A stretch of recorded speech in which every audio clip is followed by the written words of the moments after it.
योग को यदि आपने छोड़ दिया और फिर आप बोले कि हम स्वधर्म का पालन कर रहे हैं, आपका स्वधर्म है मान लो खेती करना, लेकिन आप खेती योग को मूल में रख करके यदि नहीं कर रहे हैं, आपका स्वधर्म स्वकर्म है पढ़ाई करना और योग को आपने छोड़ दिया, तो फिर बात नहीं बनेगी। इसलिए इसका स्वामी जी की भाषा में यदि कहें, स्वामी जी एक लाइन में जो बोलते हैं ना, स्वामी जी का एक लाइन में उपदेश है, ज्ञान पूर्वक श्रद्धा पूर्वक अपने कर्तव्य का पालन करना। 3 चीज बताते हैं ना, यहाँ यहाँ और यहाँ, तो यही योगस्थ है। गीता की भाषा में योगस्थ होकर के अपने स्वधर्म या स्वकर्म का पालन करना, ये एक लाइन में आ गया। क्योंकि योग को नहीं छोड़ना, मूल में योग है गीता की। सारी गीता किसको सेंटर बना के घूम रही है? योग को। चाहे वो भक्ति योग है, चाहे ज्ञान योग है, चाहे कर्म योग है, 3 योग है ना, लेकिन योग सब में कॉमन है, मूल है, योग को नहीं छोड़ सकते। व्यक्ति यदि जड़ से जुड़ा हुआ है तो उसमें रोजाना नए नए फूल खिलेंगे। फिर पौधा यदि जड़ से जुड़ा है तो रोज नए नए फूल आएंगे, और जड़ को यदि काट दिया तो पहले मुरझाएगा, उसके बाद पूरा सूख जाएगा। तो योग क्या है? हमारी जड़, मूल, उसको नहीं छोड़ना है। योग को छोड़ेंगे तो फिर सारी चीजें वो फिर बदतर होती चली जाएंगी। फिर उसको पकड़ के रखा तो सारी चीजें ठीक होती चली जाती हैं, और उसका थोड़ा सा भी आचरण, योग को पकड़ करके जो लोग चले उन्होंने अपने शरीरों को भी ठीक कर लिया, अपने संबंधों को भी ठीक कर लिया, अपने मन मस्तिष्क को भी ठीक कर लिया, विचारों को भी ठीक कर लिया, भावों को भी ठीक कर लिया। योग से सब ठीक होता ही चला गया, योग यदि केंद्र में है तो। और योग को छोड़ दिया, अब सब कुछ गलत ही होता जाएगा। आपका शरीर भी रोगी होगा, दिमाग भी रोगी होगा, संबंध भी रोगी होंगे, दिनचर्या भी रोगी होगी, वाणी व्यवहार भी रोगी होगा, फिर सब कुछ रोगी होगा, फिर सब गलत होता ही चला जाएगा। और उस गलत को ठीक करने के लिए व्यक्ति स्थान बदलता रहेगा। फिर यहाँ नहीं वहाँ जाऊं, यहाँ के लोग अच्छे नहीं हैं, वहाँ के लोगों के पास जाऊं, वो अच्छे हैं। और जहाँ जहाँ जाएगा उसको वैसा वैसा ही मिलेगा। मिलेगा क्या? वो खुद बना लेगा अपने, उसकी जो स्वभाव आचरण है ना, उससे वो वैसा वैसा ही इन्वायरमेंट उसके लिए बन जाएगा। तो इसलिए दूसरों को बदलने की जरूरत नहीं है। आज हम क्या चाह रहे हैं? स्थान बदल लें, आश्रम को बदल लें, गुरुओं को बदल लें। इनसे नहीं पढ़ेंगे, उनसे पढ़ेंगे। इस संस्थान में नहीं पढ़ेंगे, वहां जाके पढ़ेंगे। यहाँ तपस्या नहीं करेंगे, वहां करेंगे। इस घर में इन माता पिता के साथ, संबंधियों के साथ नहीं रहेंगे, अलग से जाके रहेंगे। तो व्यक्ति स्थान बदल रहा है, संबंध बदल रहा है। और यहाँ तक कि अभी तो मतलब इतना ज़्यादा इसका इमोशनल पावर वीक हो गई है कि ये पति पत्नी भी बदल रहे हैं। बोले इस पति के साथ नहीं हमारी बनती है, दूसरे के साथ रहेंगे। वो कहते इस पत्नी के साथ नहीं बनती, दूसरी पत्नी के साथ रहेंगे। इन बच्चों के साथ नहीं बनती है तो इनको छोड़ो, शहर में जाके कोई दूसरे बच्चों के साथ रहेंगे। अपने वालों के साथ नहीं बन रही है तो दूसरे वालों के साथ रहेंगे। किस किस को बदलोगे? खुद को ही बदल लो ना, सारे अपने आप बदल जाएंगे। फिर खुद को यदि नहीं बदला तो चाहे सारी दुनिया को बदलते रहो, फिर शांति नहीं मिलने की। इसलिए भगवान कृष्ण ने पहले किसको बदला? अर्जुन को। पहले तो खुद को ही बदलना है। खुद को बदला तो फिर सारी दुनिया अपने आप बदल जाएगी, और ना भी बदले तो हमारे ऊपर प्रभाव नहीं पड़ेगा। फिर नहीं तो किस किस को बदलेंगे हम? तो यहाँ मूल में किसको रखा है इन्होंने? योग को। योग मूल है यहाँ का, गीता का। तो इसलिए कह रहे हैं कि मेरे को ये सबसे प्रिय है। भगवान कृष्ण को सबसे प्रिय क्या है? योग में स्थित रहते हुए फिर वो किसी भी मार्ग से चले, ज्ञान के मार्ग से चले, कर्म के मार्ग से चले, भक्ति के मार्ग से चले, जैसा भी हो तीनों ठीक है। लेकिन योग को सेंटर में रखते हुए जो इसका उपदेश अपने जीवन में लाएगा और दूसरों को भी करेगा, ये मेरे लिए सबसे प्रियतम काम है। ये प्रियकृतमः माने मेरा सबसे ज्यादा प्रिय करने वाला व्यक्ति वो होगा जो इस ज्ञान को अधिक से अधिक लोगों को कहेगा। लेकिन कहने के लिए शर्त यही होती है कि कहने वाला पहले खुद भी वैसा करे। यदि कहने वाला खुद वैसा नहीं करे तो उसको सरस्वती माता का अभिशाप लग जाता है। फिर जो व्यक्ति बैठ करके जो बोल रहा है और वैसा वो खुद यदि नहीं जी रहा है तो वो अभिशापित हो जाएगा, सरस्वती माता उसको अभिशाप दे देगी फिर। तो इसलिए उसके लिए शर्त है कि उसको पहले खुद वैसा जरूर जीना है, और वैसा जी करके जो इसको कहेगा वो भगवान कह रहे हैं प्रियकृतमः, वो मेरे लिए क्या है, सबसे अधिक प्रिय करने वाला। सबसे ज्यादा अधिक प्रिय मैं तब किसी व्यक्ति को मानूंगा, मेरा सबसे अधिक प्रिय व्यक्ति वो होगा जो इस ज्ञान को अधिक से अधिक, क्योंकि ये यदि सबके गीता सबके जीवन में यदि आ गई तो संसार से सारे दोष अपने आप ही विदा हो जाएंगे। फिर ना तो कोई व्यक्ति किसी को परेशान करेगा, ना तो कोई किसी को चीटिंग करेगा, ना कोई किसी को धोखा देगा, ना कोई किसी की ठगी करेगा, ना कोई चोरी करेगा, ना कोई निठल्ला रहेगा। जो अस्तेय आता है ना अष्टांग योग में, जो अस्तेय है, तो अस्तेय का मतलब यही तो है। वहाँ हम इसका स्थूल अर्थ कर लेते हैं यद्यपि कि किसी की बिना इच्छा के किसी की वस्तु को लेने की मन में ना सोचना, किसी की अनुमति के बिना, ये तो स्थूल अर्थ हो गया। इसका अभिप्राय ये है कि व्यक्ति आलसी प्रमादी होकर के और सुख भोगना चाहता है, तो ये चोरी है। मतलब आप यहाँ पर आ गए और आपके घर वाले, चलो आप वहां भी रहते तो कोई बहुत बड़ी, आप कोई इतनी बड़ी कमाई नहीं ना कर सकते थे कि आपको महीने में कोई 1-2 लाख रुपए मिले। मान लो आप वहां रहते भी तो आप कितनी बड़ी नौकरी कर लेते। मतलब एक प्रैक्टिकल बात कह रही भाई, 10-20-50 हजार की, और यहाँ आगे बोल जाए हमारा बच्चा तो यहाँ आ गया, तो अगर ये वहां रहता तो कमाता, तो ये तो यहाँ आ गया, तो इसलिए आप अब हमें इतने लाख रुपए दे दो। ऐसे यदि कोई कहे तो ये क्या है, स्तेय, ये चोरी है। भाई यहाँ पर भी जो हो रहा है, यहाँ पर आपको दिख रहा है, वो किसके पुरुषार्थ से हो रहा है, 2 महापुरुषों के पुरुषार्थ से हो रहा है। जब वो इतना होते हुए भी 18 से 20 घंटा पुरुषार्थ करते हैं तो आप भी तो करो, और उतना करने के बाद यदि आवश्यकता होगी तो भगवान आपकी भी सहायता करेंगे, क्यों नहीं करेंगे। पर आप तो कुछ भी करते नहीं हो, और जो इतना पुरुषार्थ करके जिन्होंने अर्जित किया है उसको आप लेना चाहते हो, क्योंकि उन्होंने जो अर्जित किया है उनकी बड़ी योजनाएं हैं कि हम किस योजना में इसको लगाएं। शिक्षा व्यवस्था है, चिकित्सा व्यवस्था है, योग का प्रचार प्रसार है, तो उनका एक विराट लक्ष्य है।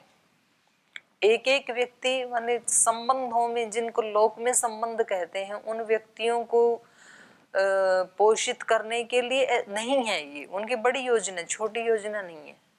और फिर यदि हम उतना पुरुषार्थ करके यदि सहायता मांगते हैं तो हम मांगने के अधिकारी भी हैं कि जी हमने इतना किया, फिर थोड़ी जरूरत पड़ गई तो तब तो वो ठीक है, तब दान माना जाएगा। लेकिन खुद करते ही नहीं है, कुछ भी बैठे हैं और लगता ये है कि उनके पास तो इतना सारा है तो वो तो दे दें हमें।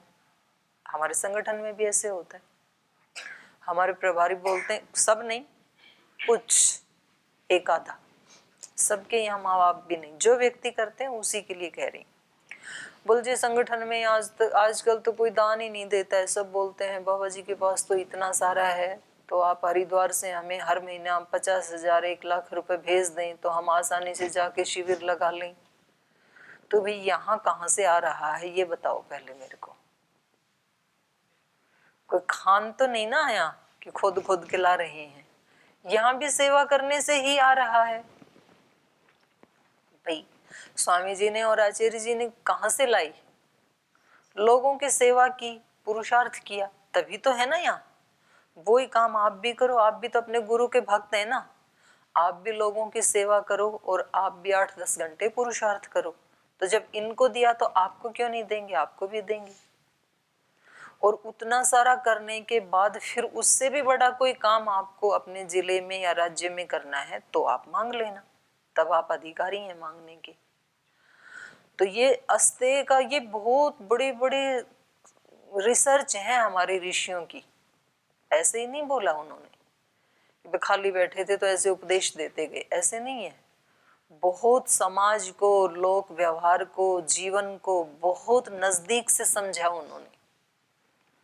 और तब उन्होंने कहा, तब उन्होंने अष्टांग योग में, यम नियम में इसको शामिल किया अस्तेय को, कि बिना पुरुषार्थ किए किसी व्यक्ति को देख करके वो मेरे पास भी आए ऐसी इच्छा करना ये चोरी के बराबर है। और लोग दो ही काम करते हैं, या तो दूसरे के पास कुछ अधिक दिखता है तो या तो उसको छीनना चाहते हैं, लेना चाहते हैं, चुराना चाहते हैं, ना चुरा सकें तो मन मन में इच्छा करते हैं, या फिर उनकी निंदा करते हैं। गरीबी का बहुत बड़ा कारण है ये, दूसरे की निंदा करना।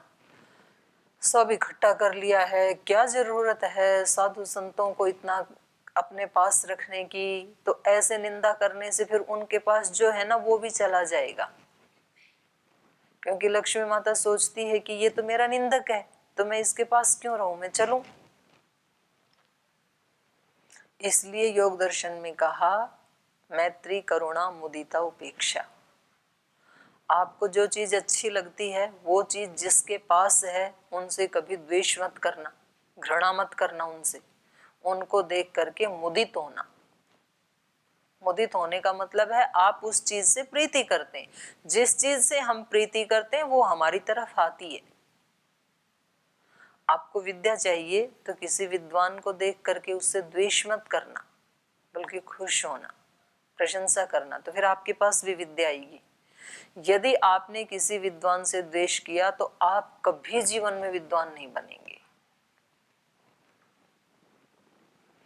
आपने किसी के धन को देख करके उस धनवान व्यक्ति से यदि द्वेष किया तो आप कभी धनवान नहीं बनेंगे। आप उसको देख के खुश होंगे तो वो आपके पास कैसे आएगा? हमारे पास वो फिर हमारे सबकॉन्शियस माइंड में चला जाता है। लॉ ऑफ अट्रैक्शन कई बार चर्चा की ना हमने। जिस चीज को हम पसंद करते हैं वो हमारी तरफ अट्रैक्ट होती, आकर्षित होती है। तो आप निंदा करेंगे तो आप उससे अपोजिट को आकर्षित कर रहे हैं। आप उसको देख करके मुदित होंगे, यदि खुश होंगे, तो आप उस चीज को अनजाने में अपनी तरफ अट्रैक्ट कर रहे हैं। तो हमारे ऋषियों ने जो बताया है ना, अब जो आजकल लोगों ने ना बहुत, मेरे को कौन बता रहे थे कि अमेरिका में 40-50 साल तक एक ग्रुप के ऊपर उन्होंने खोज की, लगभग 50 साल। और उन्होंने फिर 5-6, हाँ आदरणीय भाई राकेश जी बता रहे थे, बोल जी फिर 5-6 उन्होंने वो निकाले कि खुश रहने के क्या क्या कारण हैं। और उनमें से वो सारे के सारे जो है ना वो हमारे योग दर्शन के 3-4 सूत्रों में आ जाते हैं। जो प्रथम पाद में बताया ना, अभ्यास वैराग्याभ्याम तन निरोध है, फिर उसके आगे का जो वर्णन है, जो 10-15 सूत्र हैं, कैसे कैसे खुश रहा जा सकता है। चित्त प्रसाद कहा जिसको, मैत्री करुणा मुदिता भी क्या है? चित्त प्रसाद ही है ना, चित्त की निर्मलता। चित्त की निर्मलता मतलब खुश रहना। तो आज लोग रिसर्च कर रहे हैं उसके ऊपर कि खुश कैसे रहा जाए, क्योंकि खुश है नहीं लोग, छोटे भी नहीं है, बड़े भी नहीं है, बीच वाले भी नहीं है। तो अब इसलिए उसकी खोज कर रहे हैं कि खुश कैसे रहा जाए, शांत कैसे रहा जाए, तृप्त कैसे रहा जाए। तो अब खोज, वो तो खोज पहले ही कर चुके ऋषि। लेकिन हमने उसको समझा नहीं, और समझा तो भी ठीक से नहीं समझा। फिर हमने केवल उसको ऊपर ऊपर से एक तर्क का विषय बना लिया, उसको भी बर्डन समझ लिया। योग दर्शन को, गीता को पढ़ना, उसको याद करना, वो भी एक बर्डन हो गया हमारे लिए। जो हमें खुशी देने के उपाय वाली कक्षा थी, उस कक्षा को भी हमने बर्डन समझ लिया।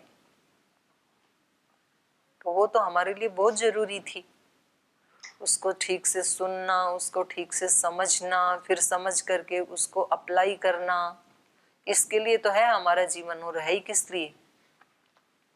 तो ये सारे हमारे जो ऋषि हैं, उन्होंने बहुत साइंटिफिक बातें कही हैं। खुश रहने के उपाय, लोक में व्यवहार कैसे किया जाए, कुशल व्यवहार के उपाय। मतलब इसको तो अगर कोई आज की भाषा में बताना चाहे ना, इतने इसके वीडियो बन सकते हैं। आजकल यूट्यूब पे चलते हैं ना ये सब वीडियो, तो ये सारा, ये पूरा का पूरा मतलब खजाना तो यहाँ है, आर्ष परंपरा में है, जो वैदिक वांग में है। तो उसमें कितना बड़ा ये खजाना भरा हुआ है, तो यह हम बता सकते हैं सबको। और उसी के लिए तो आपको यहाँ पर इस इन्वायरमेंट में महाराज जी तैयार कर रहे हैं, क्योंकि आज लोगों को बहुत जरूरत है इसकी। तो जा जाके बताएं, जिनके पास नहीं है उन्होंने बेचारों ने थोड़ा बहुत जहाँ से भी लिया, अच्छी बात है, वो जितना भी कर रहे हैं अच्छी बात है, लेकिन यहाँ तो पूरा का पूरा भंडार भरा है। तो इसको हम ठीक से समझें और फिर हम उसको बताएं। तो यहाँ गीता भी यही कह रही है, भगवान कृष्ण भी क्या कह रहे हैं, प्रिय कृतमः, मेरे लिए सबसे प्रिय काम करने वाला कौन व्यक्ति है, जो इसको ज्यादा से ज्यादा लोगों तक फैलाई, अच्छाई को फैलाई, ठीक ठीक कैसे जीना चाहिए, इस जीने की कला को जो ज्यादा से ज्यादा लोगों तक पहुंचाए, वो मेरा प्रिय कृतमः, मेरे लिए सबसे ज्यादा प्रिय काम करने वाला वो व्यक्ति है। और जो ऐसा करता नहीं है और केवल चाहता है, खुश रहना चाहता है, शांत रहना चाहता है, और उसके लिए करता कुछ भी नहीं है, तो वही क्या हो गया फिर, स्ते, चोरी करना। ये तो फिर चोरी है। किसी के दूसरे के सुख को देख करके आप बिना पुरुषार्थ किए आप भी वैसा ही अनुभूति करना चाहते हैं, तब तो ये चोरी है फिर। नैचे तस्मात् मनुष्येषु कश्चित् मे प्रियकृत्तमः भविता नैच मे तस्मात् अन्य प्रियतरो भूय। उससे अधिक प्रिय ना तो आज है मेरा और ना कभी आगे होगा। भविता नच, होगा भी नहीं, आज भी नहीं है। आज भी सबसे प्रिय कौन है, जैसा मैंने बताया वैसा करने वाला, वैसा सबको बताने वाला। और भविता च, भविष्य में भी मेरा सबसे प्रियतर कौन होगा, वही होगा जो इस गीता के उपदेश को सुनेगा, जिएगा, दूसरों को बताएगा। तस्माद् अन्यः भुवि प्रियतर न मे न च मे भविता, मेरे लिए और कोई इस धरती पे नहीं होगा। स्वामी जी भी क्या कहते हैं, स्वामी जी को सबसे प्रिय कौन है, स्वामी जी को प्रिय शिष्य कौन है, जो पुरुषार्थ करते हैं। महाराज जी को सबसे प्रिय हो, और सबसे बुरे कौन लगते हैं, प्रमादी और आलसी। वो बोलते ही हैं कि मेरा सबसे बड़ा शत्रु आलस्य और प्रमाद। तो भगवान भी यही कह रहे हैं। भगवान को अर्जुन सबसे ज्यादा प्रिय क्यों है, क्योंकि वो उनकी बात सुनते हैं और वैसा करते हैं। तो जो व्यक्ति जैसा होता है उसको अपने जैसा ही करने वाला प्रिय होता है। शराबी को कौन प्रिय होता है, कौन प्रिय होता है, शराब पीने वाला, क्योंकि वो खुद वैसा करता है। अब उसके सामने जाके आप बोलो कि 4 बजे उठ के गीता का पाठ किया करो, अष्टाध्यायी पढ़ा, आपको प्रिय बनाएगा वो, आप उसको अच्छे लगोगे, वो आपकी निंदा करेगा, वो आपके सामने भी नहीं आएगा। तो जो खुद जैसा करता है उसको वो ही प्रिय होता है। तो भगवान जी जैसा करते हैं वैसा ही करने वाले उनको प्रिय होते हैं। गुरु जैसा खुद जीता है उसको वैसा ही आचरण करने वाले शिष्य प्रिय होते हैं। अध्येष्यते च यः इमं धर्मं संवादम आवयोः ज्ञान यज्ञेन तेन अहम इष्टः स्याम इति मे मतिः। तो कह रहे हैं ये जो हम दोनों का संवाद है, आवयोः संवादम, हम दोनों के बीच हुए इस संवाद को, तो ये इन दो को यदि हम, गुरु शिष्य तो हैं ही, गुरु शिष्य के रूप में या भगवान और भक्त के रूप में या एक ज्ञानी और एक सामान्य व्यक्ति के बीच में जो संवाद हुआ, तो उसको आपको चिंतन भी करना है। उसमें एक आदर्श शिष्य में क्या क्या गुण होने चाहिए, तो आपने जो जो अर्जुन में देखा उसकी एक लिस्ट बनानी चाहिए पूरी गीता में। एक आदर्श शिष्य के रूप में अर्जुन में क्या क्या गुण देखे आपने, एक आदर्श भक्त के रूप में क्या क्या गुण हैं अर्जुन में, उसकी लिस्ट हमें बनानी चाहिए। एक आदर्श नागरिक के रूप में क्या क्या गुण हैं उनके अंदर, एक आदर्श मित्र के रूप में क्या क्या गुण हैं, तो वो हमें एक लिस्ट बनानी चाहिए। ऐसे ही गुरु की, एक आचार्य के रूप में भगवान के क्या क्या गुण हैं, एक गुरु के रूप में उनके क्या क्या गुण हैं, और एक भगवान के रिप्रेजेंटेटिव प्रतिनिधि के रूप में उनके क्या क्या गुण हैं। तो अध्येष्यते च इमं धर्म्यम संवादम आवयोः, हम दोनों के बीच में हुए इस धर्म्यम संवादम, इस धर्म संगत संवाद को, अध्येष्यते जो अध्ययन करेगा, और ज्ञान यज्ञेन, अध्येष्यते च इमं धर्म्यम संवादम आवयोः ज्ञान यज्ञेन तेन अहम इष्टः स्याम, तो इस ज्ञान यज्ञ से अहम तेन इष्टः स्याम, मैं उसके द्वारा इष्ट हो जाऊंगा। इष्ट मतलब पूजित या प्रिय, उस व्यक्ति के द्वारा मैं प्रिय हो जाऊंगा या उसके द्वारा मैं पूजित हो जाऊंगा। इति मे मति ही, ऐसी मेरी धारणा है, ऐसी भगवान की धारणा है। तो जो व्यक्ति भी हमारे इस संवाद का अध्ययन करेगा, तो मेरी ये धारणा है कि वह मेरी ज्ञानमय यज्ञ के द्वारा पूजा करेगा। तो 3 प्रकार के यज्ञ बताए ना यहाँ पे, ज्ञान यज्ञ, कर्म यज्ञ, भक्ति यज्ञ। तो ज्ञान के द्वारा यज्ञ तो यही होगा कि उसको जीना और ज्यादा से ज्यादा लोगों को उसको बताना। अभी भी बहुत लोगों को तो नहीं पता है, अलग अलग ढंग से लोग काम कर रहे हैं, जैसे जैसे उनको, जैसा उनके आत्मा में सूझा, उनको अच्छा लगा, वैसा वैसा लोग कर रहे हैं। लेकिन आज भी जो अच्छा भी काम भी कर रहे हैं, उनको भी कई बार ये अपने ऋषियों की बातों के बारे में, जैसे अष्टांग योग आदि के बारे में मालूम नहीं है। मुझे ऐसे तो हमें किसी ने बताया ही नहीं। अभी भी ऐसे हैं, काम अच्छा कर रहे हैं वो, लेकिन उनकी परंपरा में वो आया ही नहीं, उनको किसी ने बताया ही नहीं। तो उनको ये और बताएं तो वो और ज्यादा अच्छे हो सकते हैं। और कुछ ऐसे हैं कि जिन्होंने जीवन संभाला ही नहीं अभी, तो उनको भी बताएं तो वो भी अच्छे हो सकते हैं। तो जितने ज्यादा से ज्यादा लोगों तक हम अच्छी बातों को, महाराज जी ने जैसे योग को जितने ज्यादा से ज्यादा लोगों तक फैलाया, तो जिन जिन तक गया उनको लाभ हुआ ना, योग से कोई हानि तो नहीं हुई। लेकिन अभी भी बहुत हैं, तो फिर अभी भी लगा हुआ है पूरा संगठन उसके लिए, और स्वयं महाराज जी भी लगे हुए हैं। तो ऐसे ही ये शास्त्र का है, शास्त्र अभी भी बहुत लोगों तक पहुंचा नहीं। वैदिक जो हमारे ऋषियों की विरासत है और जिसके वो हकदार हैं, ऋषि तो सभी के पूर्वज हैं ना, तो वो उनके हिस्से वाला जो धन संपत्ति है वो उनके पास अभी पहुंचा नहीं, आध्यात्मिक संपत्ति। तो अभी भी उन तक पहुंचाने की आवश्यकता, जितने लोगों तक पहुंचा वो धन्य हुए। अभी भी और जितने लोगों तक पहुंचाना है उसको पहुंचाने में जो निमित्त बनेंगे वो भी धन्य होंगे, पहले भी धन्य हुए। तो ये 70 नंबर तक हमने पढ़ लिया, शेष फिर कल पढ़ेंगे। आज यहीं विराम देते हैं।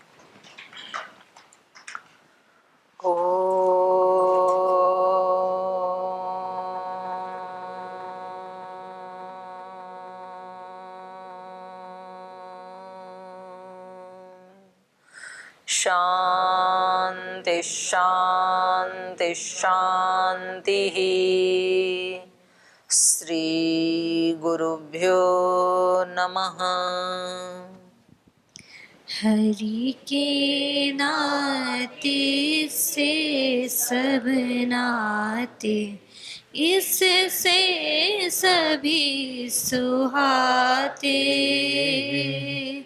हरि के नाते से सब नाते, इससे सभी सुहाते। किससे बैर करेंगे प्यारे, विविध रूप धर आते। किससे बैर करेंगे प्यारे, विविध रूप धर आते। स्वार्थ बिना जो जग की सेवा, करते नहीं अघाते।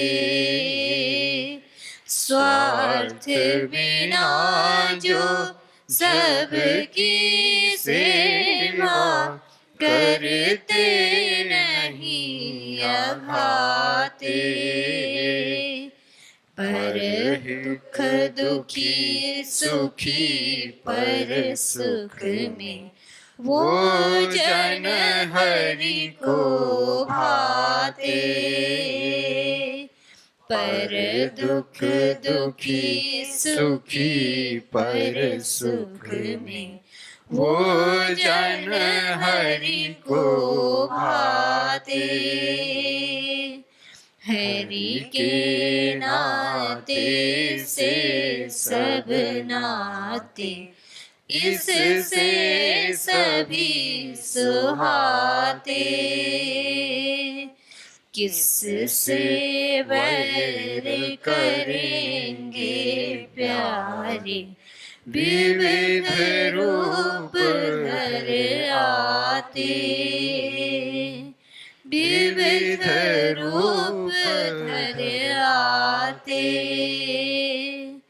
विविध रूप धर आते। ओम